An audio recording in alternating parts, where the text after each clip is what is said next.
Bienvenidos a Vivencias. ¿Qué tanto es misterio y realidad? ¿Hasta qué punto llegan nuestras creencias y el horror y la crueldad de la humanidad? En este capítulo escucharemos anécdotas que nos helarán la sangre, donde escucharemos sobre estas prácticas de las más aterradoras y macabras de la historia. El sacrificio de personas vivas para asegurar la durabilidad de las edificaciones. ¿Qué llevó a las personas a creer que el horror podía ser una forma de construir para la eternidad? ¿Listos? ¿Listas? Bienvenidos a este 22º capítulo de horror. Buenas noches. Les voy a contar esta historia de mi papá. Mi padre salvó a un chico de 18 años que acababa de llegar de provincia. Era su primer día de trabajo, pero el encargado de la obra del edificio lo sabía muy bien. Entonces, ya cuando era la hora de colar, sacó a todos, pero al joven le dijo a solas que regresara a hacer unos amarres. Y entonces el joven fue. Pero mi padre se le había olvidado unas cosas en esa área. Entonces regresó y cuando vio la máquina, la bomba ya estaba tirando todo el cemento encima de la construcción, pero el joven ya estaba a la mitad del cemento y gritaba, pero ya nadie estaba arriba, más que él solo.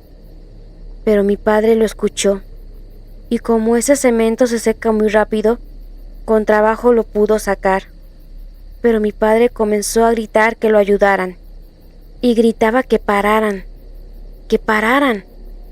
Pero el encargado le decía que no, que ya no podían hacer nada, no podían parar, porque si no se echaba a perder el cemento, que ahí se iba a tener que quedar el joven.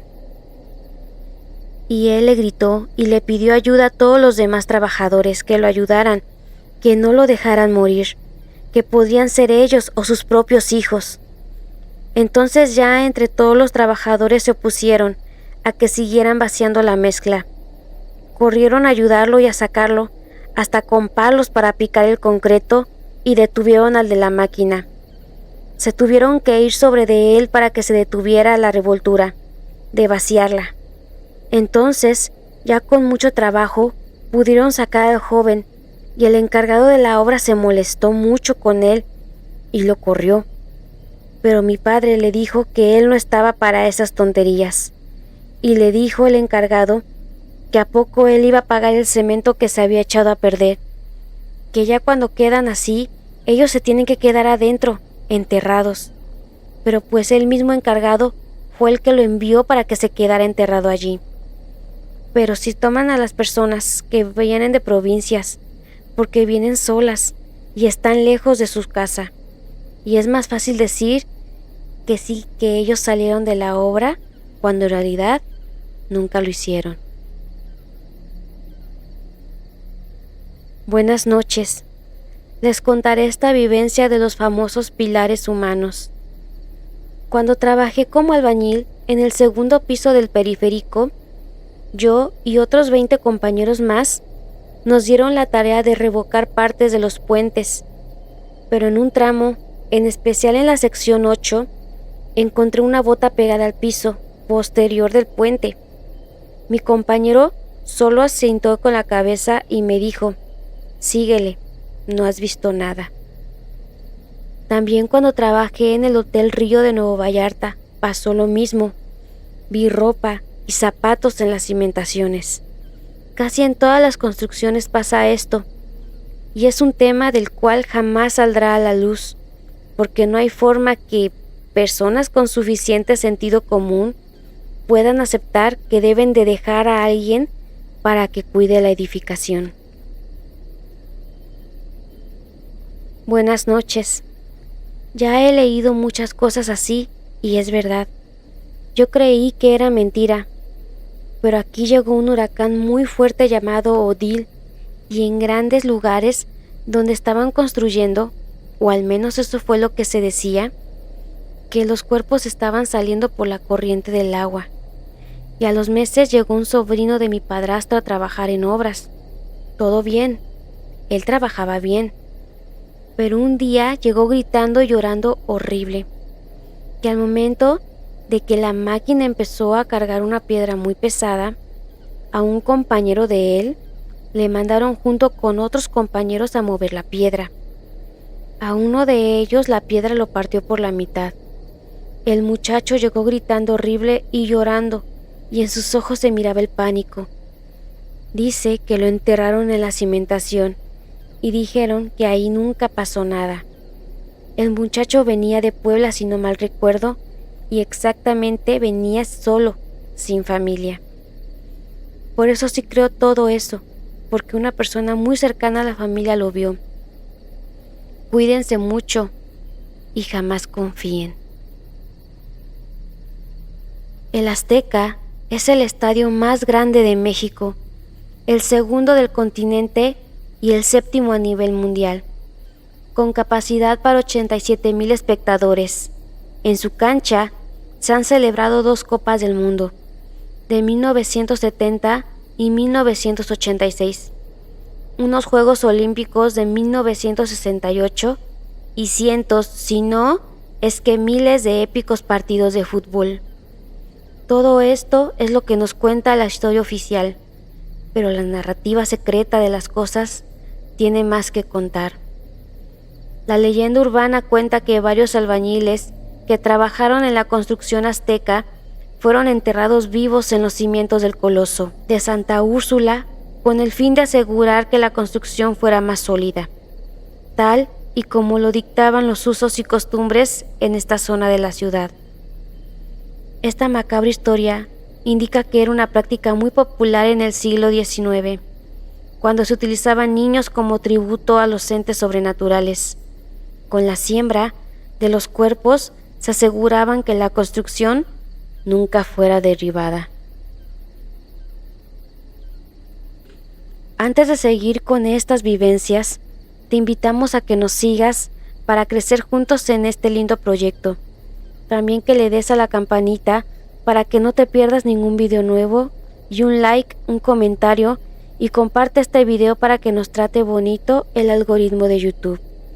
Comparte tu historia y haz que otros tiemblen de miedo. Sin más por decir, continuamos. Buenas noches. Mi anécdota es muy corta, pero fue algo que viví en un instante de mi vida. Me tocó en el World Trade Center de México, por el lado de Insurgentes. Me tocó ver cómo 2 personas de Oaxaca les dieron la instrucción de amarrar los alambrones, pero en ese momento llegaron las ollas con la mezcla y la vaciaron con ellos ahí. Fue una escena impactante, pero los ingenieros nos hablaron a todos y nos sacaron de ahí. Todos los que pudimos ver la escena de terror, con amenazas, nos corrieron y nunca más supe sobre ellos.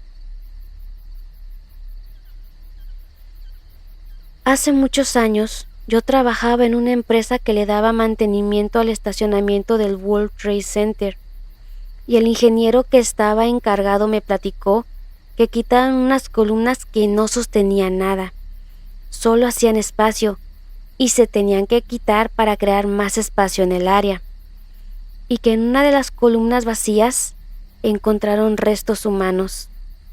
Al hablar al ingeniero a cargo, le dijeron que ya no siguiera, que iban a llamar a las autoridades correspondientes para la investigación y cancelaron este trabajo. Por mera curiosidad, pasaba por enfrente del edificio y nunca vio cerrado el área, ni policías o alguna autoridad, ni nada. Seguía funcionando normal. Cuando regresó para el pago de obra que había hecho, usó el mismo estacionamiento para verificar que se había trabajado o qué se había hecho, y no habían hecho nada. Cerraron la columna que él encontró con restos humanos, como si hubieran hecho una restauración. Lo que le llamó la atención es que había varias columnas que se veían de fechas diferentes, unas más nuevas que otras. A la fecha hay más columnas así que no sostienen nada. Buenas noches. Les quiero contar la historia que me contó mi abuelita. Me contó que antes vivía en la Ciudad de México. Mi abuelo trabajaba en la construcción y que estaban remodelando algo del Zócalo de la CDMX, y que sus compañeros con los que se llevaba bien le dijeron que no se acercara a la zona de mezcla o que ignorara a los ingenieros y que estaba al pendiente de la obra cuando estuvieron haciendo mezcla, porque los mandaban a revisar los castillos o X cosa en donde iban a echar la mezcla. Dice que mi abuelo estaba incrédulo hasta que le tocó ver que un ingeniero mandaba llamar a un obrero y le decía que fuera a ver, que estuviera bien colocado un castillo. Y pues el obrero bajó y que de repente se escuchó cómo caía la mezcla al castillo donde estaba el señor, y un grito que de un golpe se dejó de escuchar. Que así pasó con varios obreros después de eso, que por lo regular los ponían en los castillos que sostenían la construcción. Después de eso, mi abuelo se salió de trabajar de ahí y regresaron a Veracruz. La luna se esconde, las sombras se disipan y el hechizo se desvanece, por ahora. Gracias por unirte a nosotros en este viaje a través de la magia y lo desconocido. Que las estrellas te guíen y la luna te ilumine en tu camino. ¿Quieres terminar de ver el final de esta pieza? No te pierdas los siguientes capítulos de Vivencias. Y en estas calurosas noches de agosto, el equipo de Vivencias te desea muy buenas noches.